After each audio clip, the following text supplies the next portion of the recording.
మనస్సుపై నియంత్రణ కలిగి ఉండాలి. మనస్సు శత్రువు, దానిని నియంత్రించేది మిత్రుడు. మనస్సు దానిని నియంత్రించని వారికి శత్రువులా పనిచేస్తుంది. అహంకారాన్ని విడిచిపెట్టు. అహం మనిషిని హాని చేస్తుంది. అది నాశనానికి కారణమవుతుంది. చేసే కృషితోనే విజయాన్ని సంపాదించవచ్చు. కార్యం చెయ్యడమే మంచి, అలసత్వం చెడు. నీ కర్తవ్యాన్ని నిర్వహించు. చర్య చెయ్యడం అచర్యం కంటే ఉత్తమం. పరీక్షించుకోకుండా ప్రేమించే వ్యక్తిని అర్థం చేసుకోవడమేలోని గొప్పతనం. కాలం ఎప్పుడూ ఒకేలా ఉండదు. నష్టాన్ని ఇతరులకు కలిగించకండి.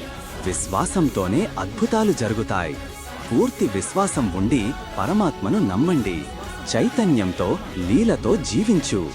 జీవితం ఉల్లాసభరితమైనది చెయ్యు. జీవితాన్ని మారుస్తున్న గీత బోధనలు. ధైర్యాన్ని కోల్పోకండి. ఓర్పు ఉన్న వ్యక్తి ఎప్పటికీ ఓడడు.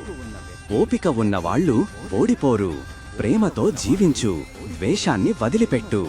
అనుబంధాలు లేనివాడు ఇతరులను నిజంగా ప్రేమించగలడు. నువ్వు మార్గాన్ని వెతుకుతున్నావా? నేనే మార్గం. ప్రేరణతో జీవితం. ప్రభువైన శ్రీకృష్ణుని జీవితాన్ని, బోధనలను అనుసరించండి. వీటిలో ధైర్యం, ప్రేమ, కర్మ, సమత అయిన విజయానికి మార్గాన్ని ప్రదర్శిస్తాయి.